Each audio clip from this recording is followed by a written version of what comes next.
जिसका डर था वही हुआ। जिस सऊदी अरब को लेकर इजराइल ने बहुत उम्मीदें पाली हुई थी, उसने आखिरी वक्त में ऐन वक्त पर ऐसा कदम उठाया कि जो बाइडेन भी हैरान है। और सबसे ज्यादा अगर कोई खुश है तो वो ईरान हो रहा है। अब सवाल यह है कि क्या अमेरिकी राष्ट्रपति बाइडेन इजराइल को बचा पाएंगे?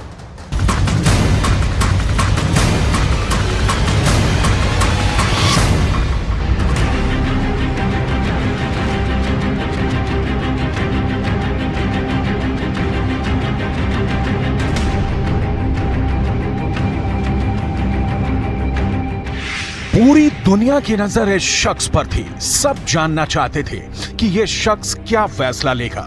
इसने अमेरिका की तरफ देखा, इसने ईरान की तरफ देखा, इसने फिलिस्तीन की तरफ देखा और फिर कह दिया ना।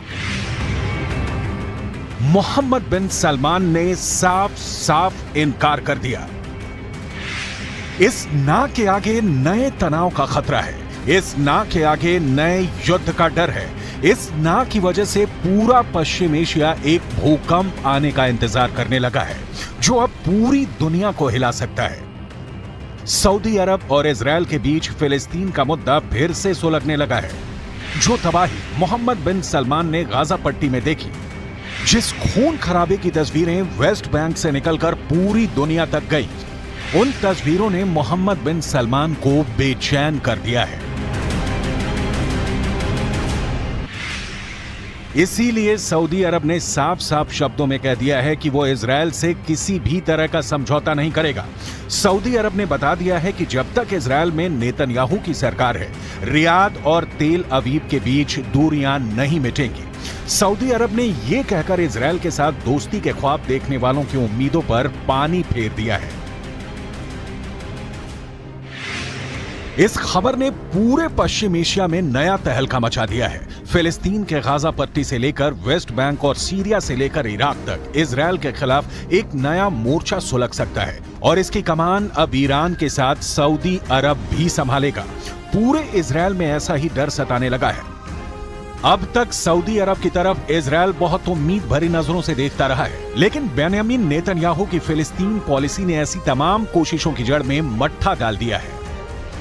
वेस्ट बैंक में गोलीबारी और गाजा पट्टी में बमबारी को लेकर इजराइल सऊदी अरब के लिए एक बार फिर बड़ा खलनायक बनकर उभरा है। यही वजह है कि सऊदी अरब और इजराइल के बीच दोस्ती की नई उम्मीदें खत्म हो चुकी हैं। अरबी भाषा के अखबार एलफ के हवाले से पूरा इजरायली मीडिया ये खबर छाप रहा है। रिपोर्ट यह है कि सऊदी अरब ने कहा है कि जब तक इजराइल में बेंयामिन नेतन्याहू की कट्टरपंथी सरकार रहेगी, इजराइल से शांति वार्ता नहीं हो सकती। गाजा पट्टी में जब जब इजराइल की बमबारी हुई है, जब जब वेस्ट बैंक की जमीन पर इजराइल के सेटलर्स का कब्जा हुआ है, ये तस्वीरें मई महीने की ही हैं, जब गाजा पट्टी पर इजराइल ने खूब बमबारी की थी। धमाके ऐसी कि बड़ी बड़ी इमारतों को मलबे में तब्दील कर दें। ये गाजा का उत्तर पश्चिमी इलाका है, जहां इजराइल ने मई महीने में रात भर हमले किए हैं। छोटे बड़े धमाके होते रहे। इजराइल अक्सर यहां हमास के रॉकेट हमले के बाद हवाई बमबारी करता है। इजराइल दावा करता है कि उसने फिलिस्तीनी गुट हमास को टारगेट किया है। उसके ठिकानों पर लेजर गाइडेड बम इस्तेमाल किए गए। हमास के सुरंग के नेटवर्क को तबाह करने के लिए बंकर बस्टर बम इस्तेमाल किए गए। हमास के रॉकेट लॉन्चिंग वाले ठिकानों को जीपीएस गाइडेड बम से उड़ा दिया गया। लेकिन इस बमबारी को लेकर इजराइल हमेशा कटघरे में रहा है और अब सऊदी अरब इसी बात को लेकर वहां के प्रधानमंत्री नेतन्याहू को आड़े हाथ लेने के लिए तैयार है। ऐसी तस्वीरें मोहम्मद बिन सलमान ने अपने टीवी पर भी देखी हैं। इजराइल की फोर्स के तमाम वीडियो, चाहे वो अल अक्सा मस्जिद की हो या फिर जेरूशलम की गली, इन सबके बारे में सऊदी अरब ने अमेरिका को बता दिया है। बाइडेन की सरकार को रियाद से यह संदेश भेजा जा चुका है और फिर वहां से यही संदेश इजराइल की राजधानी तेल अवीव भी ट्रांसफर कर दिया गया है। सऊदी अरब के इस रुख ने इजराइल और अरब देशों के बीच अब्राहम अकॉर्ड वाली पहल को बहुत बड़ा धक्का पहुंचा है। सऊदी अरब ने बाकायदा इसकी वजह बताई है, जिसके पीछे फिलिस्तीन को लेकर नेतन्याहू सरकार का आक्रामक रवैया सबसे बड़ी वजह है। क्या सऊदी अरब ने ऐसा ईरान के कहने पर किया है? क्या सऊदी अरब और ईरान की नई दोस्ती अब सऊदी अरब के लिए बहुत बड़ा फांस बनने वाली है? इसमें कोई शक नहीं कि इजरायल के प्रधानमंत्री बेंयामिन नेतन्याहू बहुत प्रेशर में हैं। उनके खिलाफ पहले ही इजरायल में प्रदर्शन हो रहे हैं और अब फिलिस्तीन को लेकर जो तनाव फैला है उसमें ईरान के बाद सऊदी अरब की एंट्री हो चुकी है। लेकिन इजरायल हमेशा की तरह कमजोर नहीं दिखना चाहता। עם איראן, עם החיזבאללה, לפני השלום עם מצרים, עם סוריה, עברנו מלחמות, עברנו מערכות, ופתאום אתה מבין שהסכנה הכי גדולה למדינת ישראל היא סכנה פנימית ולא חיצונית. ואז כל מה שנותר לנו זה לנסות להביע את העמדה שלנו בתור מי שבא מאזור שהוא לא פוליטי, אלא מאזור שהוא דאגה אמיתית לילדים שלנו ולנכדים שלנו. पश्चिम एशिया में विवाद के इस पूरे मकड़जाल में इजरायल की फिलिस्तीन नीति नेतन्याहू के लिए मुश्किलें पैदा कर सकती है। सऊदी अरब के क्राउन प्रिंस मोहम्मद बिन सलमान ने कह दिया है कि जब तक फिलिस्तीन में इजरायल का जुल्म खत्म नहीं होगा, जब तक इजरायल और फिलिस्तीन के बीच माहौल ठीक नहीं होगा, तब तक सऊदी अरब के साथ भी इजरायल के संबंध ठीक नहीं होंगे। ऐसा अलफ अखबार का दावा है। कह सकते हैं कि इजरायल के खिलाफ सऊदी अरब खुल्लम खुल्ला उतर चुका है। ईरान से दोस्ती के बाद सऊदी अरब के इजरायल को लेकर ये सबसे तीखे तेवर कहे जा सकते हैं।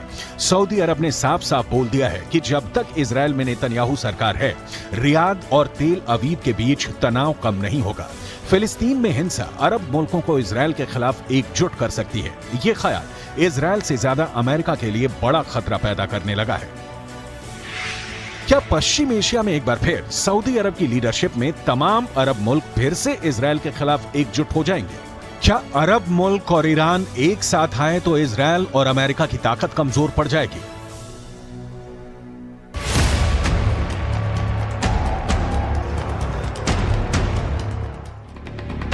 जब से इजरायल 1948 में कायम हुआ है, तब से अरब मुल्कों के साथ उसकी दुश्मनी का लंबा इतिहास रहा है। लेकिन पिछले कुछ वर्षों में इनके रिश्ते सुधरने शुरू हुए।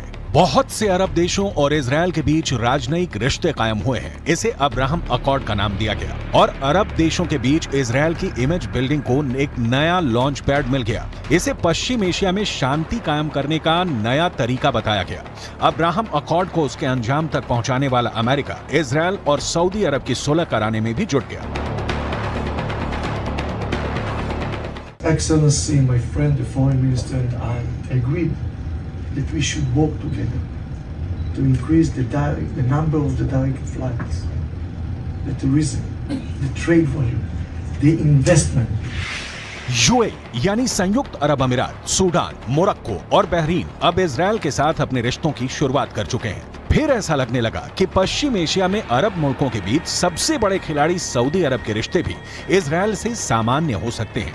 लेकिन अब फिलिस्तीन को लेकर इजरायल और सऊदी अरब में दूरी फिर से बढ़ गई है।